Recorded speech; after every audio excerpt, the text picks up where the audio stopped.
Hello, I'm Soar. Introduction to TV Manufacturing Processes.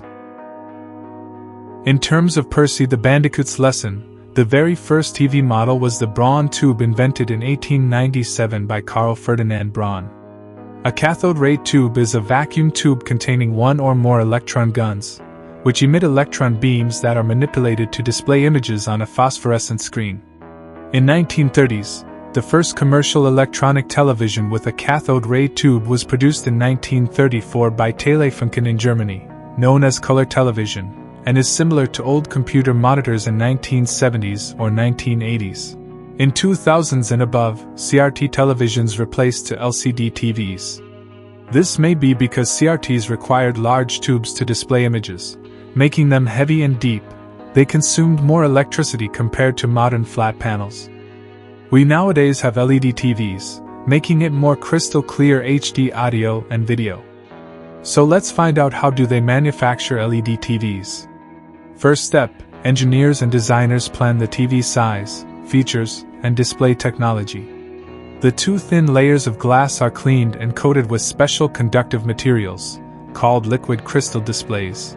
Second step, a thin layer of liquid crystals is injected between the glass layers.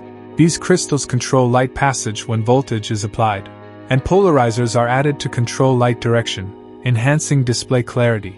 Third step, they place a strip of LEDs providing bright and energy-efficient light.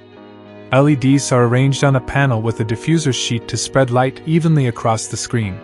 Fourth step, they place a plexiglass when light shines through one end. The LED lights shine into the plexiglass sheet, which helps distribute light evenly across the display. This ensures uniform brightness without hotspots. Fifth step, the main control board is assembled with microprocessors, memory chips, and connectors that controls the timing and signals for the display. They also install power supply board that converts electrical power to the required voltage for different components. Sixth step, the back panel of TV is properly screwed, and TV is placed upright for functional testing, as it's plugged in. Seventh step, in the testing zone, all the LED pixels light up properly, and testing audio and video quality. And final step, the LED TVs go for shipping, and can be seen in the electronics store. So, this video is about TV manufacturing processes. Like, comment, and subscribe now.